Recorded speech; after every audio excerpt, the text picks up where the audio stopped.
Bajaj auto आप जानते हैं पहचानते हैं नाम से ही। 1945 में इस कंपनी की हुई थी शुरुआत। मोटरसाइकिल, कमर्शियल व्हीकल्स, ई टू व्हीलर्स के डेवलपमेंट, मैन्युफैक्चरिंग और डिस्ट्रीब्यूशन का कारोबार करती है बजाज ऑटो।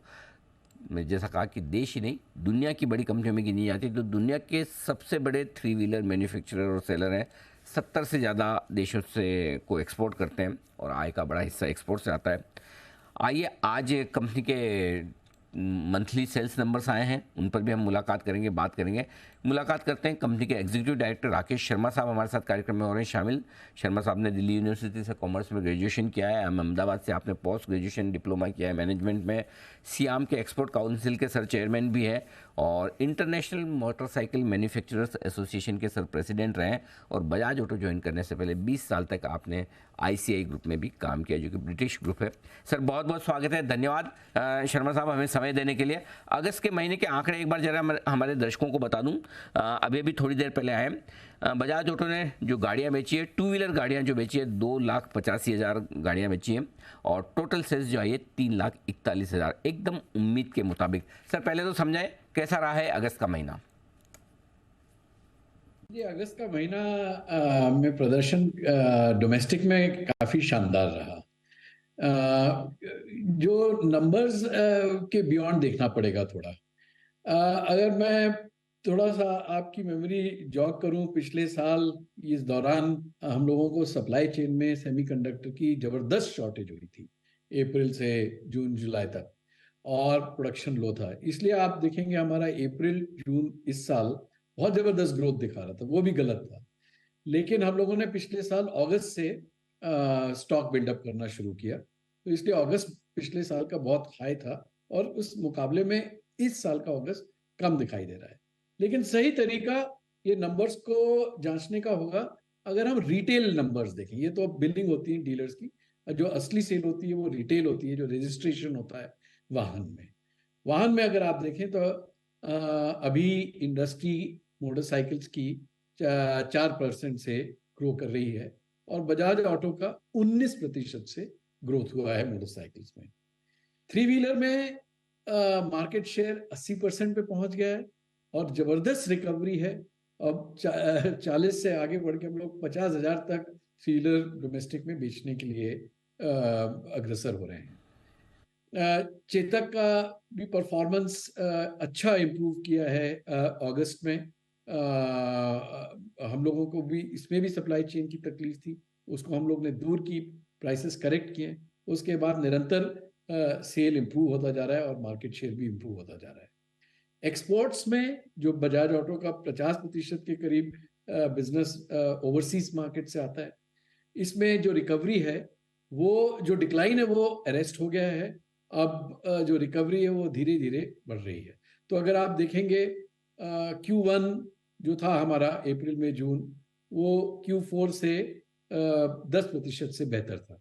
इसमें पिछले साल देखने का कोई मतलब नहीं है, क्योंकि आप देखेंगे कि सितंबर से ग्रोथ शुरू हो गई, क्योंकि पिछले साल इस टाइम पे बिजनेस एनवायरनमेंट ठीक था। सो Q1 10% से बेहतर है और Q2 भी 10% से शायद Q1 में से बेहतर रहेगा। तो इसमें step by step, small steps में रिकवरी हो रही है। सो मिला जुला के देखा जाए तो अगस्त के महीने में अच्छा प्रदर्शन रहा है। ओके, तो मतलब साल दर साल जो पिछले साल के मुकाबले में इस साल जो अगर थोड़ा कम दिख रहा है तो इस वजह से कि 3-4 महीने पिछले साल अप्रैल से लेके जून जुलाई तक ज़्यादा गाड़ियाँ बिकी नहीं, उसके बाद ज़्यादा बिकी थी, तो बेस इफेक्ट का असर जरूर है। सर अब त्योहारी सीजन की शुरुआत हो रही है, आपसे ज़रा डिमांड पर एक राय लेना चाहता हूँ।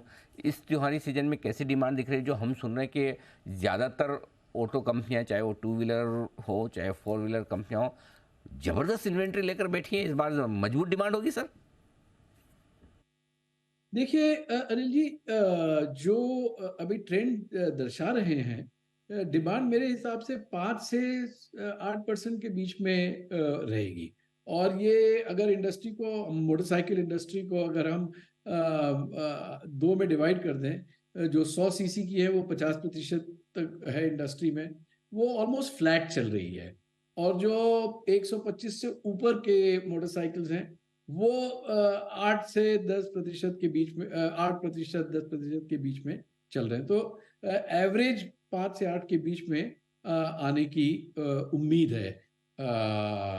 क्योंकि बैकग्राउंड में इकोनॉमिक रिकवरी तो है, थोड़ा सा संतुलन आया है, मैक्रो फैक्टर अच्छे लग रहे हैं, लोग रिटेल फाइनेंस ले रहे हैं। अगर आप देखें तो पहले लोग 12 महीने से ज्यादा का लोन लेने में कतरा रहे थे पिछले साल तक, अब 36 महीने तक का भी लोन ले रहे हैं।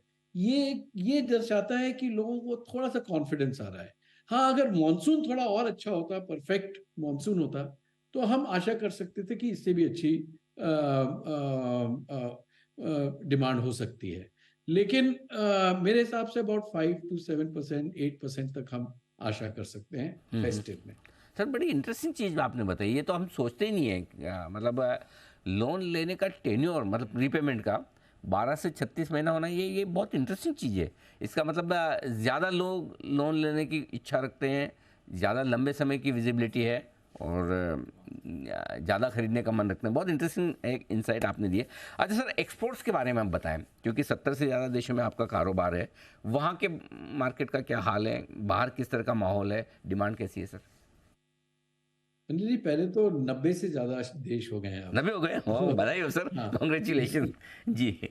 Thank you, thank you. तो उसमें क्या है कि बाहर का बिजनेस एनवायरनमेंट अभी थोड़ा संगीन ही है, क्योंकि डॉलर जो है मजबूत होता जा रहा है, और ये जो इमर्जिंग मार्केट करेंसीज हैं, ये थोड़ी सी वीक पड़ रही हैं डॉलर से।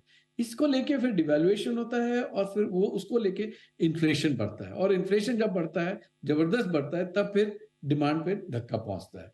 फिर दूसरा, ये जो जियो पोलिटिकल टेंशन हैं, इसकी वजह से यूरोप वोरोप जैसे मार्केट्स जो हैं, वो थोड़े से कमजोर पड़ गए हैं। और ये मार्केट्स खरीदते हैं, इंपोर्ट करते हैं बांग्लादेश और इस तरह के श्रीलंका और इन जगहों से प्रोडक्ट्स। तो इसकी वजह से इन लोगों को भी तकलीफ पहुंच रही है। तो ये सिलसिला तो 1 साल से चल रहा है। और अब हम लोग ने कहा था कि अप्रैल में जून में हमको लगा कि अब ये बॉटम हो गया है, और वाकई में बॉटम हो गया है। लेकिन इसमें जो रिकवरी है वो बिल्कुल रॉकेट टाइप की रिकवरी नहीं है, ये बहुत ही स्टेडी स्टेप बाय स्टेप है। इसीलिए मैं कह रहा हूँ कि हर महीना पिछले महीने से थोड़ा बेहतर है, और ये मेरे हिसाब से ये इसी तरह चलेगा कुछ और क्वार्टर्स तक, 1 या 2 क्वार्टर और तो ऐसे ही चलेगा। रिकवरी रहेगी, लेकिन recovery step by step incremental रहेगी। डेफिनेटली। तो ये इंटरेस्टिंग है, थोड़ा थोड़ा डिमांड पिकअप होता दिखा। अच्छा सर, अब वो प्रीमियम बाइक वाले सेगमेंट पे एक सवाल आपसे मुझे लेना है। नए नए लॉन्चेस भी हो रहे हैं, आप भी बड़े कमर कस के मैदान में उतरे हैं। कंपटीशन और डिमांड दोनों समझाइए सर। तो एक तरीके से ये बहुत, जो मोटरसाइकिल इंडस्ट्री में है, जो सबसे अच्छा आउट परफॉर्मिंग सेगमेंट है, वो जो मिड डबल डिजिट 18-19% पे ग्रो कर रहा है, वो प्रीमियम सेगमेंट है। मतलब जहां पर आप कह रहे हैं कि 1-2 लाख रुपए की गाड़ी से ऊपर, या 1,80,000 के ऊपर की गाड़ियों में अच्छी जबरदस्त ग्रोथ है। 2 कारण है इसके। एक कारण तो ये भी है कि जो इकोनॉमिक रिकवरी हो रही है, ये इस तरह के कस्टमर को ज्यादा लपेटे में ले रही है, क्योंकि इनको ज्यादा फायदा हो रहा है, तो इसलिए फिर ये लोग कंज्यूमिंग साइकिल में आ रहे हैं। दूसरी चीज ये है कि ऑटो इंडस्ट्री में मैंने देखा है कि कैटेगरी को बढ़ाने के लिए सबसे अच्छी चीज, सबसे अच्छा मौका, सबसे अच्छा तरीका होता है कि नया प्रोडक्ट, अट्रैक्टिव नए प्रोडक्ट डालें। तो जो ये गर्मा गर्मी है, कई लोगों ने अच्छे नए प्रोडक्ट्स डाले हैं मार्केट में, इसकी वजह से कंपटीशन तो बढ़ रहा है, लेकिन मार्केट भी एक्सपैंड हो रहा है, क्योंकि ये इस टाइम पे हो रहा है जब इस कस्टमर के जेब में पैसा है। तो उस दौरान जब नए प्रोडक्ट्स आते हैं, तो इसकी एडवर्टाइजिंग होती है, इसमें काफी इंटरेस्ट लोगों का जागरूक होता है, और ये इंडस्ट्री के लिए बहुत अच्छी बात है। बिल्कुल, तो अच्छा है, कंपटीशन से इंडस्ट्री के लिए भी फ़ायदा है और डिमांड तो आपकी मजबूत है। ये शर्मा साहब, बहुत बहुत धन्यवाद, समय दिया आपने और विस्तार से बताया। और एक इंटरेस्टिंग चीज़ कहना चाहता हूँ, जैसे जैसे आपकी तरफ से पूरे पिछले साल के नंबर्स और इस साल के नंबर्स का कंपैरिजन आया और जो डिमांड को लेकर आपने आगे के मार्केट का कॉन्फिडेंस वैसे वैसे बिल्कुल बढ़ता जा रहा है। डे हाई पर आपका स्टॉक पहुंचा है, बिल्कुल लोगों को समझ में आया कि एग्जैक्टली आप क्या बता रहे हैं और आगे का क्या गाइडेंस दे रहे हैं। Thank you so much sir. Thank you.